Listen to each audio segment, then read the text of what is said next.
Hey guys, welcome back. As I hastily put together another video for tomorrow's weekly video, I thought we would, thought I would, we, I thought I would talk about a relatively recent hobby of mine, Dungeons and Dragons. Um, as many of you have heard the name before, I'll talk about how to get into it. There's some new news in the Dungeon and Dragons community, and I'll talk a little bit about that as well. But I just wanted to. So I've been playing off off and on for. Well, I'm a nerd, right?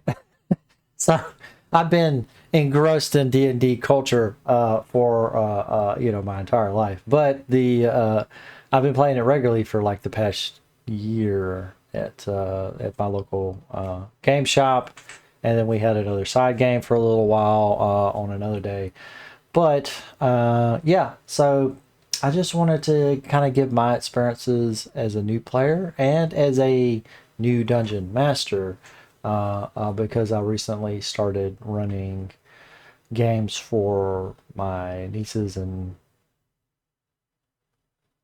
also the nephews, but the nephews, they never last more than an hour, so it hasn't been going too well with the nephews. But so the nieces, they're like teenagers, so they're able to sit still. and, been running it for them, and also running it for one of them with my mom and my sister as well. Hi, mom. Hi, Jen. So anyway, um, yeah. So yeah, to get off the bat, if you don't like, I've been loving it, and thought about explaining because there's a lot of things that you might think I got to buy all the books and all that jazz and everything like that, but really the only thing you really need to do is to show up at a game that you know. So like there's top tier gaming here in Hattiesburg on Thursdays at 6. You basically just show up, and usually there'll be an open table that you can join, and they'll teach you how to play. They'll help you create a character. So, but if you wanted to get into it on your own, or you want to prepare some beforehand, what you would want to get is you can download the game. The very basic rules you can just download offline. I think it's called the basic rules from Wizards of the Coast. So you do D&D basic rules into Google, and you can print it off or whatever, or you can just go to a web app called D&D Beyond, which was recently bought out by the people who make the game called Wizard of the Coast. They recently bought it out, and so now it's the official web app for D&D, and that's usually where I make my characters because like I do like getting the books and stuff because I like having the me I like physical books. I don't like having to nitpick through all the rules when I'm building a character. I just want to flip through the options and choose things. So I usually make all my characters on like my phone or my tablet, and like I'll bring this one up, and you have this little app right here that, well, you don't load up. Anyway, it's updating sources for some reason. Who knows why? Anyway, there's a web app, and you can actually so you can like buy digital versions of the books on the thing, and you can go to your characters, and like here's a list of characters. Hopefully you can see that. Let me see if let me see if you can see that. Yeah, you can see like a list of characters and stuff, and like Hector is my cleric, was the first character I made, and I'm still playing him. But you can see like all the stats and stuff, and then all your skills and what. I can't do it. I can't operate it with that. These Yeah, and then you could do manage your spells and stuff. So anyway, it's fully featured, and I prefer because I don't have to remember the numbers and stuff because it can get a little chunky, I guess is the word. Trying to remember all the little rules and stuff. Eventually, you learn them, but I can't be bothered. So I like to have I like to just press the buttons on the web app. But a lot of people they just use the pen and paper character sheets like this. Wait.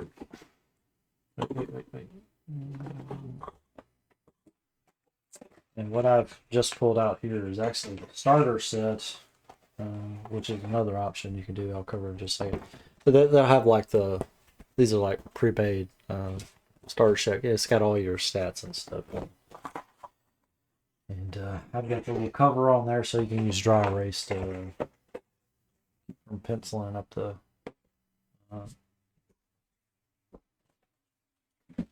marking up the things. But anyway, yeah, if you wanted to, like, if there was no game store and you needed to you wanted to run the game on your own with just your friends or whatever, you get what's called the starter set.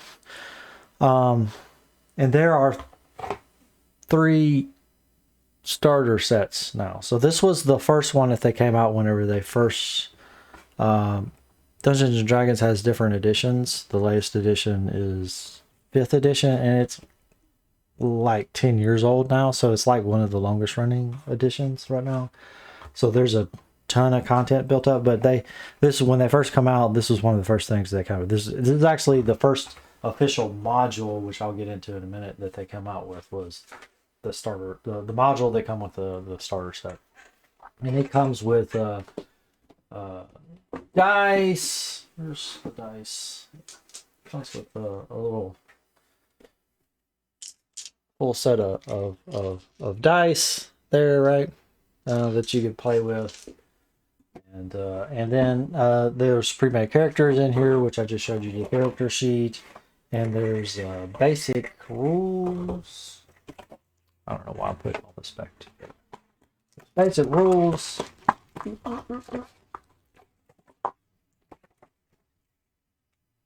So this has a tutorial on like the basic rules. It explains so you could just run the game fully off of just this rule book that's included here, and for the story or whatever, I mean, you can make up your own, but it comes with its own story, which is Lost Mines of Elder, which is beloved in the community. This is one of the most highly rated, especially for beginners, one of the most highly rated adventures. Pre-made adventures for Dungeons and Dragons. But that's the starter set. A little bit later, they came out with this thing called the Essential Kit, which I also bought. This is what I'm running my nieces on. They're doing the Lost Mines of Fandelver that comes with the starter set. Just because it sets the pre-generated characters. They're making their own characters now. We're a couple sessions in that I'll be running on the rest of that story, but they started out, they didn't have to do it. We didn't have to spend an hour or 2 hours building a character or whatever. I gave them a character sheet and I said, here, give it a name, and then just roll with it. But that was the starter kit. There's also the Essentials kit, which is very, very similar. It has a whole bunch more stuff. It has more character sheet, but you actually do character generation for this one. So, and it tells you how to do everything, and it comes with a bunch of other comes with like a DM screen, which do I have a DM screen? 1 sec.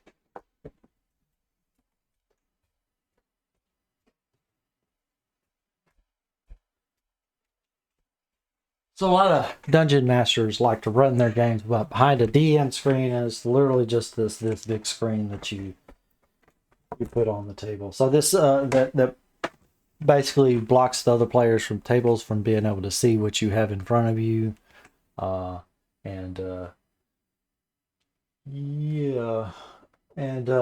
you do your rolls in private and stuff, because The DMs can cheat. They make up all the rules. The game is there's some base set of rules, but the DMs have full discretion over everything. And the whole point of the DM isn't playing against the players; they're playing with the players to try to create the story. And sometimes they cheat to make the story interesting. So that's the role of the DM. But there is a new starter set. I don't know what it's called. Maybe it's just called starter set. I think it's only in Target right now, but I think later on this year, maybe next month, it'll be in wide release, and that'll be the new updated one. And it has so this Essentials kit has its own module, another module. So this has a story, a module, and then this has another story, another module included in it. And I think there's a couple of modules in here, and this one goes a lot higher levels and stuff. And I think they added some digital only expansions to the Essentials kit that take you up like even higher. But anyway, those starter kits, they're excellent. If you're wanting to just dabble your feet, and this starter sets are like $20 or something. They're really cheap. But that's a great way to get started. And again, that's what I did. And then I don't have the book with me. Like I said, you do not need to buy a whole lot of books to get started. I just did D&D Beyond and then did a bit of basic character creation on D&D Beyond I didn't buy any material or anything. I just created my character and went with that. So it's a full featured without having to buy anything right off the bat if you want to get playing. But if you do, if you're a player, I don't have it with me. If you're a player, there's these books that they have. Most of the books have this scheme here. It's like a black with the red Dungeons and Dragons. Most of them look sort of like this, and it's in this nice, really hardbound. These are reference quality books, basically. They're made to be opened and closed and thumbed through like many times. So they're pretty resilient. They're pretty high quality books. And they're not always cheap. Sometimes they're $30, $40, $50. Like this is $50.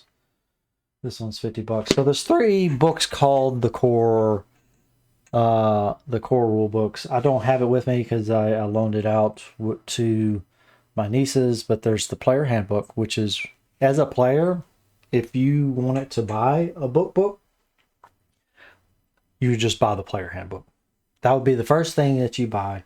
You don't need, but the other 3 books is the player handbook, the Monster's Manual, and the Dungeon Master Guide. These are like all 3 books you need to be able to run D&D. But if you want to play D&D, all you would really want is right off the bat is the player's handbook. But they have the Monster's Manual and the Dungeon Master's Guide. So I'm currently about halfway through the Dungeon Master's Guide. I read through the player's handbook. It is fantastic. You don't have to read it all. It's a reference book. You can look up what you want, especially like this Monster's Manual too. You don't like read this from cover to cover. It's like you want to learn more about how monsters work. You want to look up a specific monster, like how does a doppelganger work, and you can read about it. And there's usually some history and about them, and then the stat block, which tells you like all the mechanics and stuff. But one of the reasons why I really like buying the books is I just love thumbing through them because the art is just absolutely fantastic fantasy art, right? And it's 5 more. Like all sorts of stuff. But yeah, I just love looking through it. But it has all sorts of stuff in here that you could learn about, and it tells you a little bit about the world. Here's a nasty looking flame skull, right? Here goes the Dungeons Master's Guide. But anyway, it's just great to be able to, it gets the imagination, pumping. But so that's the Monsters Manual. It's mostly if you're a player and you wanted to learn more about monsters, this is where most of the monsters in Dungeons and Dragons that you'll come across in 5th edition come from here, or from the specific book. But this is like the core book, so most of the like basic monsters and stuff that are reused. So a lot of times you'll have a module and they will reference a book, a monster that's in the book, or in the book itself, or in the Monsters Manual. So not essential, but it's I really like it, because I'll be watching like Critical Roles of a live stream D&D show with like voice actors that play it, so it's really people who actually know how to act, basically. And so it's a lot of fun to watch, and sometimes they'll be fighting something. I'm like, how is that working? I'll just look up whatever it is that they're fighting, nerd out over that. But here's the Dungeons Master's Guide. They like I said, I bent the corner here when I dropped it. But like I said, I'm about halfway through it, and it's got a bunch of tools for dungeon masters. There's not a whole lot of, so far, not a whole lot of guidance on how to run a game so far. So notably this has magic items in it. It has like some monsters and stuff in it, and some character options, but mostly rules options, but mostly I think from a player perspective, it has like all of the initial magic items that. So a player might want to get this if they want to have a reference to, the core magic items that are available. Of course, there's magic items that are available in other books, but these are the core ones that everyone is expected to have. Look at that art. Like I got a beholder there, right? Love the art. But anyway, this has like rules about dungeon. Suggestions to Dungeon Master about how to handle more things that come up in running a campaign. So far, like I said, I'm only about halfway through. It hasn't been that much help in knowing how to run a game, especially like how to prepare to run a game. So I also bought this. I bought the Lazy Dungeon Master. I haven't read it yet, but everybody says that this is more like a step-by-step instruction manual about how to actually like prepare for games and stuff like that. As it says, the Lazy Dungeon Master, in a short amount of time, because you could lose hours trying to like prepare for games outdoors. But this is Sly Flouris's Return of the Lazy Dungeon Master. You can look him up. He has a YouTube channel. That under the same name, Sly First or whatever. You can Google Return to the Lazy Dungeon Master. Anyway, he has like most of the. I think he actually breaks down each one of these like in a video form. But I bought his book just because his YouTube channel. If you're getting into D&D or you're really nerding out on D&D, watch his channel. He has some really good thoughts. But yeah, like I said. If you're just wanting to play, you don't really have to buy anything, or you can just do the app, or you can download the basic rules, or if you wanted to get more into it, you can get the player's handbook, and that's really all you really needed to get.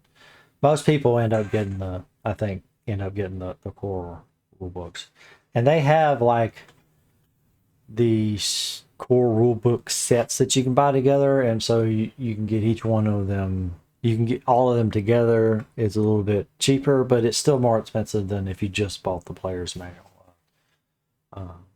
And it has a different color. I think if you get the core rulebook set, there's like a full edition cover for it because it was a re-release. They do like, and then they have an alternate cover version, but it's no longer available. And that gets to the additional things you get. So there are different books that they release from time to time that do different things. And just kind of like it spans upon the game. And the big one is they'll have like the player rules expansions and stuff like that. And like here's a whole set of player rules expansions right here. What is this? I got like the full thing, and it's it doesn't say what the name of it is, but this is the player rules expansion, and it has I think Xanathar's Guide to Everything, Tasha's Cauldron of Everything, and then Monsters of the Multiverse.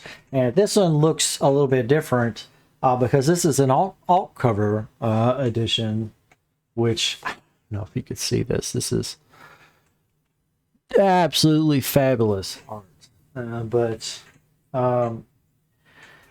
Since everything, you can buy everything on Amazon or whatever, to keep the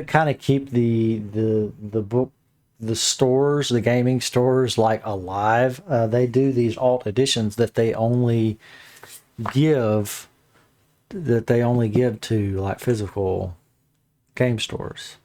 And it's kind of like a promotional album. They'll give them like a few of these, like whenever they do a new release, they'll give the few over a couple of months because there's only so many of these. They're kind of like collector's items. Not really. There's some of the things are more rare than others, but it's kind of like that's just amazing. Art right there. But this is rules expansion, so it's like gives you more player options. So like building your characters or sometimes magical items and stuff, and it's if you wanted to get like all the vast majority of all the player options, you would buy like either these books individual or get the player rules expansion gift set, which is kind of expensive to buy them all at once. But these didn't all come out at once. This is like a re-release that like released them all together again in this core rule, and the it came with the DM screen that I took out of. So that's where that come from. It all come into one. But player rules expansion. So they have books that come out occasionally. All of these came out individually on their own over time, over like the last 10 years, right? So it's, if you've been playing the game, you didn't have to spend, I don't know, $100 or whatever for the rules expansion, or however much that costs. I can't remember how much it costs, but anyway, you had to spend a whole bunch of money, but you spent it over, the last 8 or 10 years or something, right? So that's the players rules expansion. This is more detail than you need to know to get started, in case you didn't know. They also have these kind of like anthologies, or I guess I'm calling adventure anthology books, where it's a bunch of like adventures that are meant to be run like in one session at a time. And you can put them in your own campaign, or you can run them yourself. And this is like one of the latest ones, called the Radiant Citadel. Again, this is an alt cover one. You see how, I don't know if you can tell, but it's kind of like, I mean, obviously it looks a lot different. It doesn't have the black and red, but it's kind of like full, and it's very pretty. But does that have a picture of the? Yeah, here's the normal cover, looks like that, right?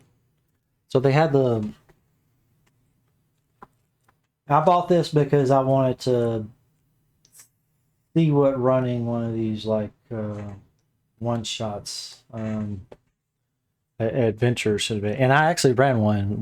Our regular Dungeon Master was away week before last, and I ended up running for our gaming group. I ended up running one of these modules at short notice, which took like 2 hours to get ready for it. But I ended up running one of these modules, and we had a good bit of fun with it. And but what these does is like a prepackaged story with like all the rules and the characters and the setting and everything. So this talks about, it has like the Radiant Citadel, which is a setting, a place, especially a city that you can go to, and then it has all these adventures. It's not like that. That's the city. It has all these adventures that are either in Radiant Citadel or in places that are adjacent to it, and like it's a whole thing. But this is like, so you don't have to know how to create an adventure. You don't know how to write a campaign or anything. If you're Dungeon Master, you can get one of these settings books and just run with it. Like if you've gotten past the starter set, if you're just starting Dungeon Master, any of the starting set, the starter set or the Essentials kit or whatever the one that is from Target is called, all of those are excellent for new Dungeon Master. But I found this was easy to run, and I bought it specifically because this is one of the most recent ones that they came out with. So I wanted to have something. I assumed that by now they have figured out how to like, they've streamlined the process of creating these adventures to make them easier to run. So I purposely bought this just to be kind of up with the community in the content, and also because it would be presumably easier to run, because I'd heard like some of the earlier modules and settings and stuff were harder to run because the game was new, and they didn't have everything quite as polished, the publishing process quite as polished. But this was great. So this would be like a setting book. They also have a like adventure anthology kind of book. They also have full on like campaign books where you will run like a full campaign. It'll be like from level 5 to like 15 or something like that, and it takes 6 months, a year to get through the whole book. Like a very famous popular one of the highest rated ones would be like Curse of Strahd, where you start as like level 5 character or whatever, and you go through the whole story, and the DM has a book that like catalogs everything that the story entails and how to run it and all that jazz. And it's supposed to be a really good one, but I don't have it on hand. But that would be like a full-on like module or whatever. And then one of the more recent ones is that I bought is, sometimes there'll be like a setting book where there's no like there's no like adventure included or like player options or anything. It's just like, here's like the world setting that you can set your campaign in. I watch a lot of Critical Role, like I said, and they have at least, I think they have one or two like full on setting book, and like all it is like it fleshing out the world of Wildmount and Tal'Dorei and stuff. And those are places like in that universe or whatever. One of the more recent ones is Spelljammer, and this is kind of like Dungeons and Dragons in space, and they kind of split it up. They could have put it all in one book. For whatever reason, they decided, because it would be easier to find things, I guess. They split it out into 3 books, and one of them is a menagerie, Boo's Astral Menagerie, and this is basically the monsters manual for Spelljammer. So it has like monsters that are specific to this Spelljammer setting. You have Light of Xarxis, which is a module, I think. Yeah, it's a module. It's an adventure, basically. Yeah, it goes over several levels or something that you can run in this setting. And then they have the Adventurer's Guide, which is like a settings book. You give this to the players and they can understand more about the world and stuff like that. and this is like a whole set that came with also another DM screen with this come with like rules for like ships in space and stuff like that, which are it's really cool. In case you can't tell, this is another special special. I usually get these like these are recent, so these were available. I just really like these full alt covers so far at least, and this is fantastic looking. And of course, the art inside is equally fantastic. It's all sorts of weird stuff in here. Let me see if I can find it. All sorts of things that are. I know what to do. I know what to do.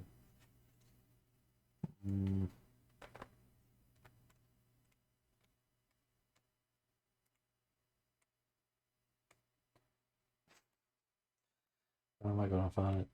There are.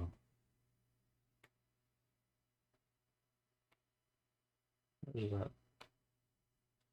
I know it's around here somewhere. So this is where the space clown. Freaking space clowns, right? So just really out there. The space hamster. If you've ever played, I don't know if you noticed this, Boo's Astral Menagerie. If you've ever played Baldur's Gate, there's a character, the video game. You probably remember Minsk and his giant space hamster. Yeah, that's in here. There's the giant space hamster, and this Boo on the cover.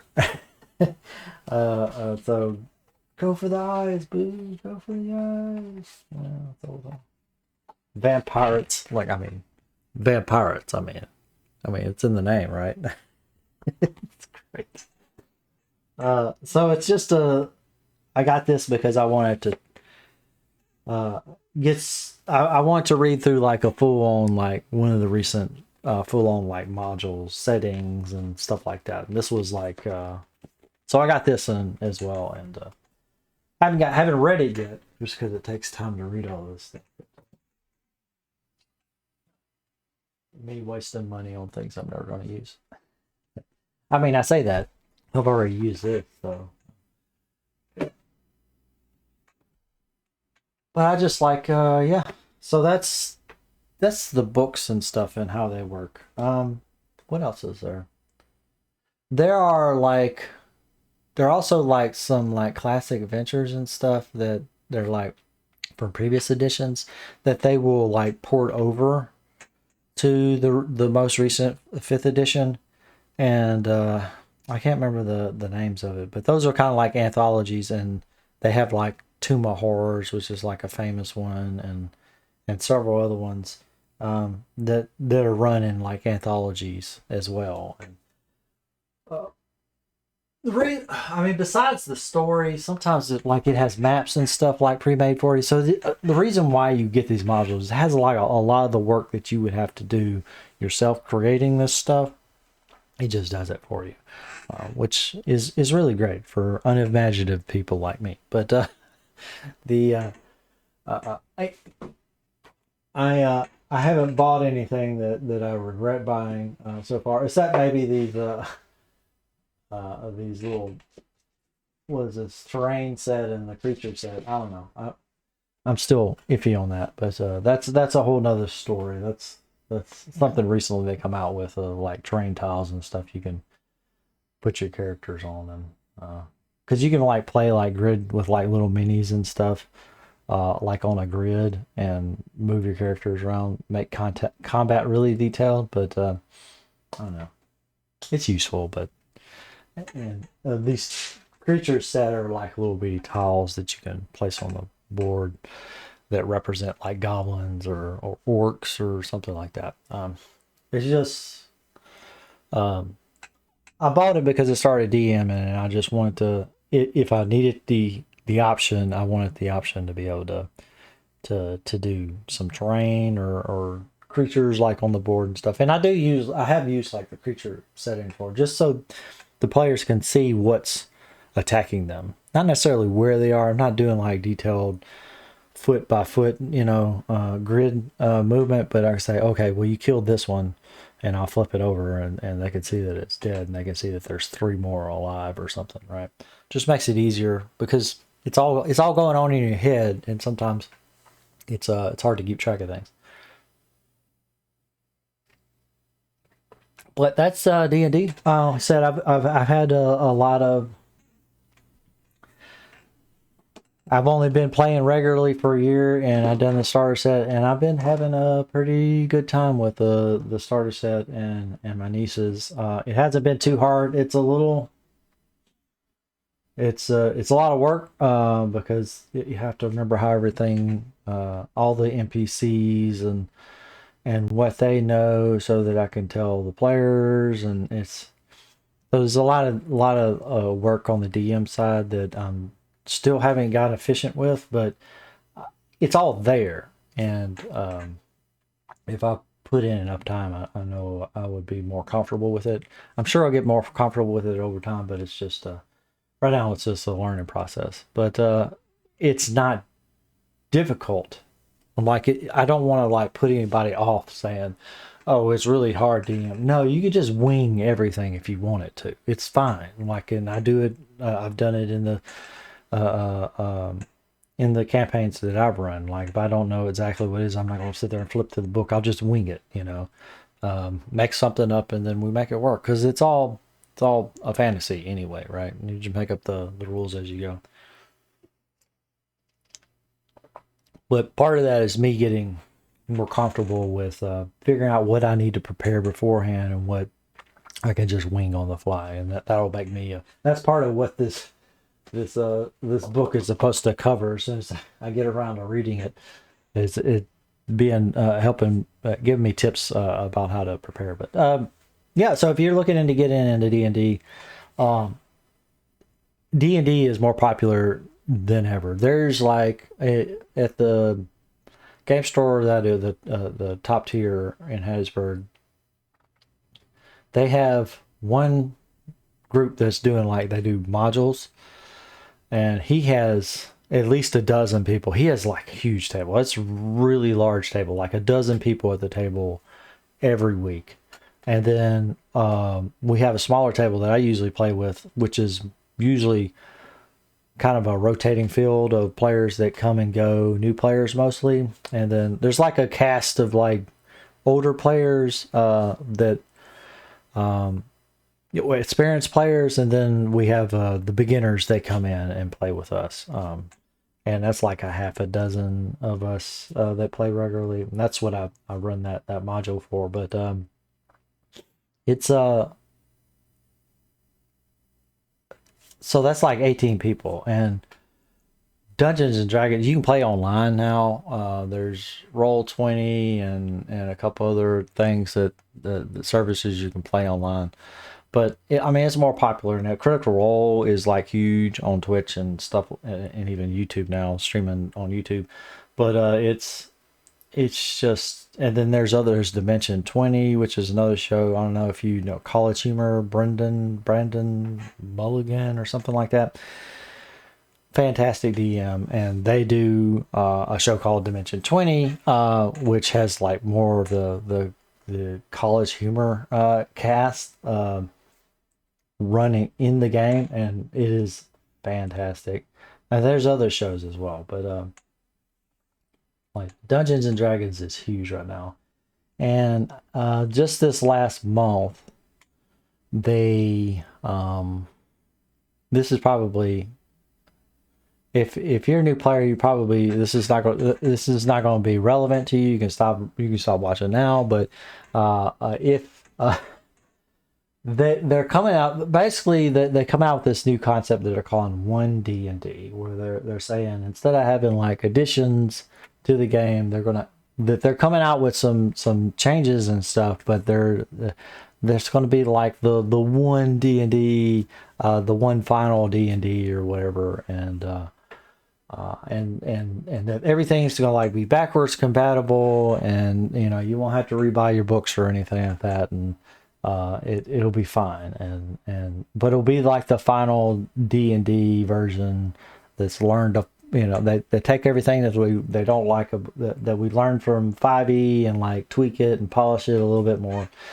But the thing is they've been tweaking it all along. So all of these, it's like expansion guides and stuff like that. They have added like optional rules and stuff like Monsters of the Multiverse is really recent. It came out just this year, and it like really changed like how you create your characters, like your race, the race options that you have. So you can choose like fantastical races, like I don't know, you play a goblin and a gnoll or satyr or something, a whole bunch of like fantastical stuff that isn't in the main core player handbook. But they also changed like how the race stats were. So some races, they come with like stats, and some come with special abilities, and it was a really inconsistent process, and made some races like really powerful and others not. For instance, like every other character, it seems like every other race in D&D has its dark vision, which basically is an ability that lets you see in the dark, like from their race or whatever. So this is like a huge advantage because there's a lot of, going to dungeons or it's night or something like that. And if you're a lowly human, you don't have dark vision. So you got to have the torch out so you can see anything, or you have to roll everything at disadvantage.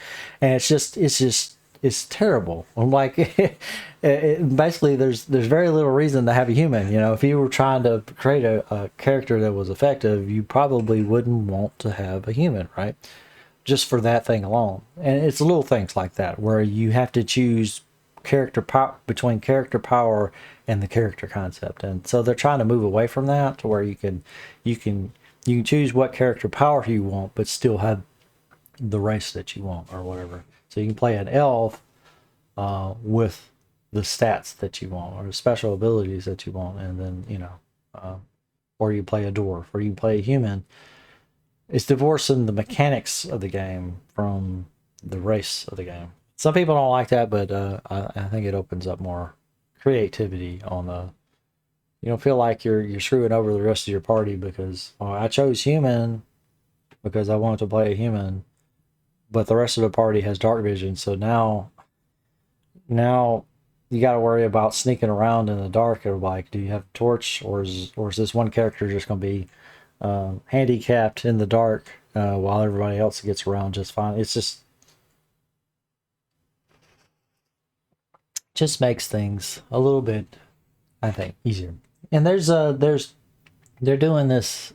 What's going to ultimately happen is they're going to re-release the Player's Handbook, Monsters Manual, and the Dungeons Master Guides with these new revised rules that they're releasing, like these proposed rules like over time, and then they're doing a survey to see how people react to it, and then they're going to release some more rules, and eventually this is all going to culminate in a new core rule sets. It's going to be a new Player's Manual, Dungeon Master Guide, a new Monsters Manual, and they say tentatively in 2024. So there'll be some new books to buy, and they say, well, it's all going to be backwards compatible. The thing is like a lot of these rules are not backwards compatible. Well, even the rules expansions are not backwards compatible to like the early models. Like if you create some of these the races and take some of the character options, is vastly more powerful than what was available when these modules were built. So it kind of breaks the module. Like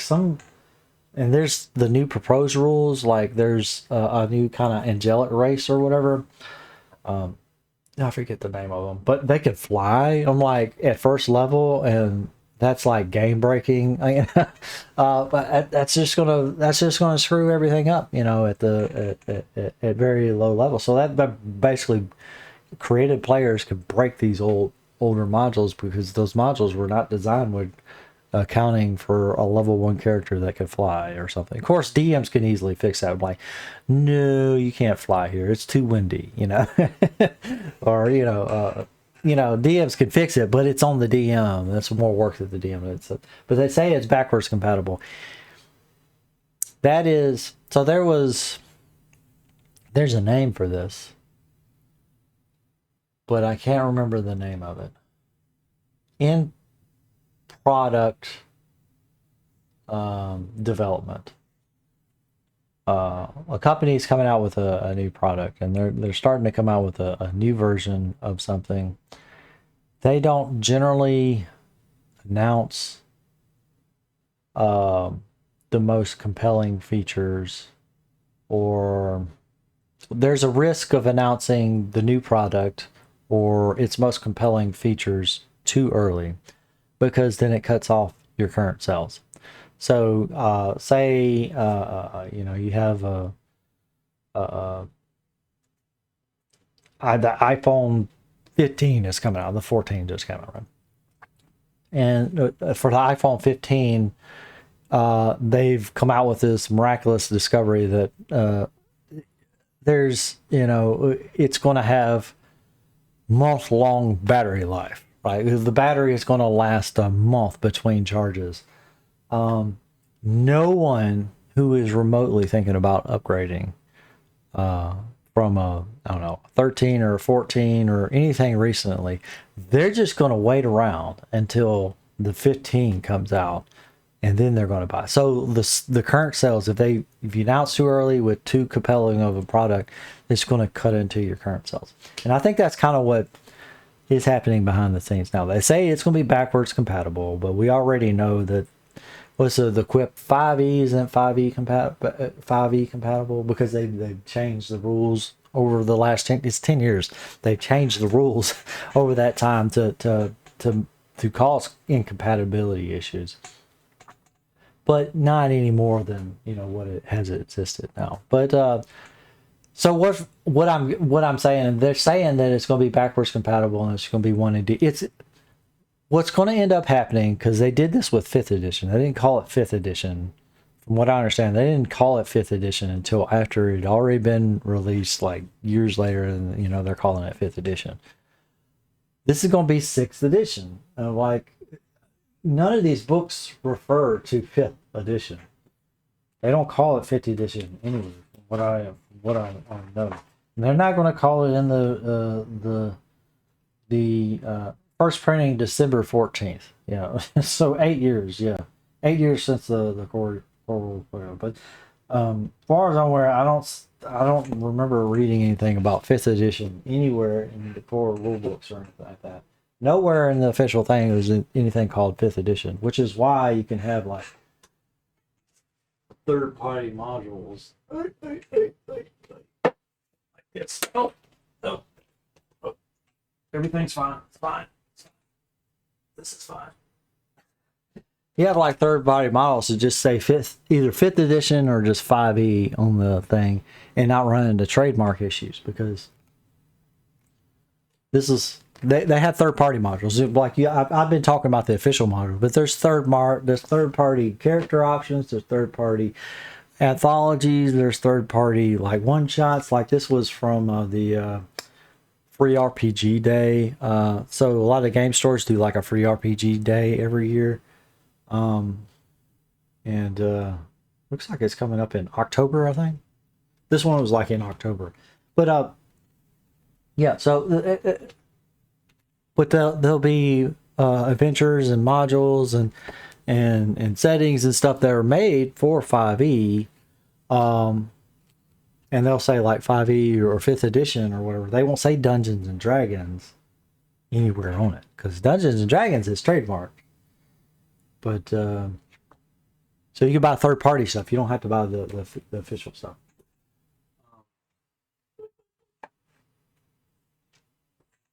Point I'm getting at is we're getting a 6th edition, and that's in 2024, whenever they release the new core books. That's your new edition. They may not call it a new edition, but that's going to be the new edition. It's going to be enough tweaks and stuff. And I mean, because you could, if you really wanted to, you could run 4th edition official modules with 5th edition rules if you wanted to. You could adapt it. You could run even classic Advanced Dungeons and Dragons modules or whatever. You could run it with 5th edition rules. It's just more work on the DM, right? To adapt all this stuff. And I mean, you already have to do that with the current edition anyway, because the rules have changed so much over the last 8 years. But we're getting a 6th edition. They're calling it 1 D&D to try and keep people from freaking out. And they say it's going to be the last edition. No, they make money from releasing these books. They want to sell another version of this book. They want to have you buy it again. They want me to buy the core rule book again. They want me to spend the $150 or whatever it is to get the core rule set again on the new edition. Which I'm not going to do if there's nothing new and compelling in the new books. Which I will buy, obviously, if there's something useful in those books. Which there will be. It will ensure that there's a reason for me to buy. They won't come be like the new character options that they're proposing, the new rule changes that they're proposing. It's going to be in the new player handbook, and you're going to have to buy it all. And the Monsters Manual will be adapted to the new rules. It's going to be a 6th edition. That's what I'm saying. They won't call it the 6th edition, but it's going to be 6th edition. And I think that's the big controversy. I don't know, controversy. That's the big thing that's going on right now with Dungeons and Dragons. But that's 2 years down the road. If you're looking into getting into Dungeons and Dragons, like I said, you don't have to buy anything. There's the basic rules that you can download a PDF online of the basic rules for free. You can just create an account on D&D Beyond and create a character like right off the bat with your mobile phone or on your computer.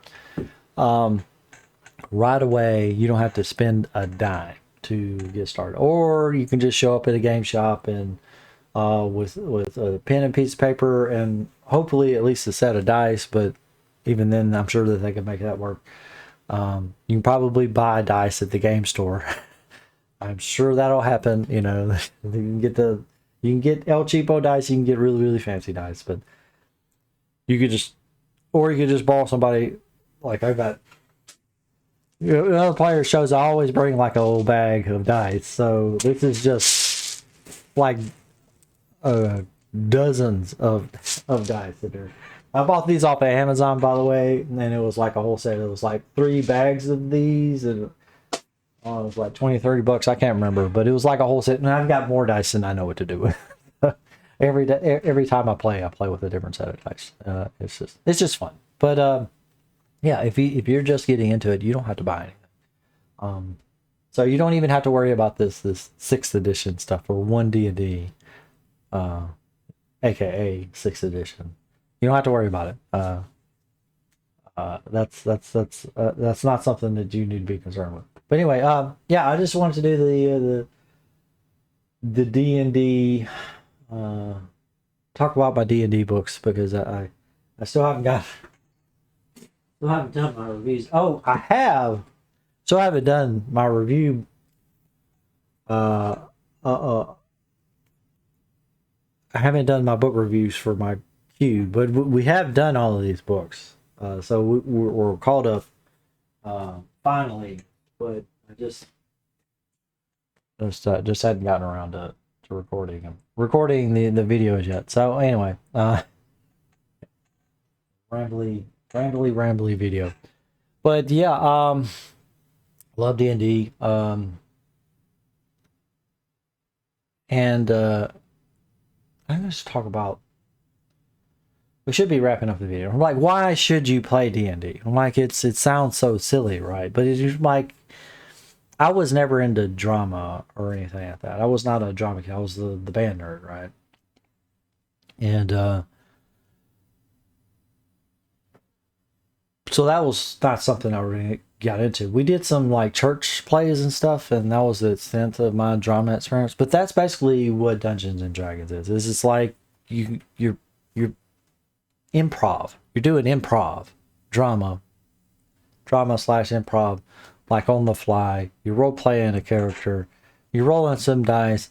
It's stupid, goofy fun. Everybody's making jokes and stuff. It's just like hanging out with a bunch of friends making jokes, because the things that happen in a D&D campaign. I mean, you fight monsters and stuff, but in just stuff is going to happen that is just absolutely silly, and it's inherently funny, and it's a goofy thing. And the new movie that's about to come out, I was worried that it was going to be serious, and when I first heard about it, I was like, oh no, they're going to do another, super serious, and it's going to be Westeros or whatever, or Lord of the Rings, and it's going to fail because that's not what D&D is. D&D is really, really goofy. But then I saw the trailer, and I was somewhat relieved because it looked like it was nonstop laughs, which is Dungeons and Dragons. I mean, there are tense moments at the table and stuff.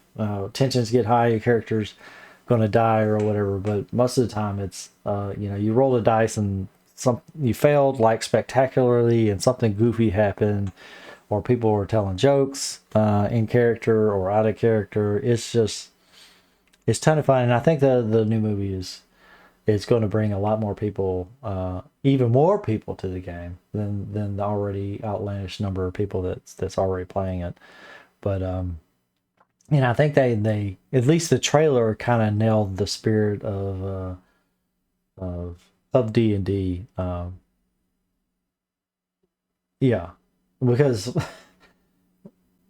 like even like the premise of the thing is like they were on an adventure. Like if you've seen the trailer, like they were on an adventure or whatever, and they were helping somebody out get some artifact or something like that, and they helped the wrong person. And apparently the person that they helped ended up being like super evil or something, and so now they're trying to correct that wrong. That's like right up Dungeons and Dragons. You do something and it's like completely the wrong thing to do, but you don't know it at the time, and then eventually it plays out, and then you having to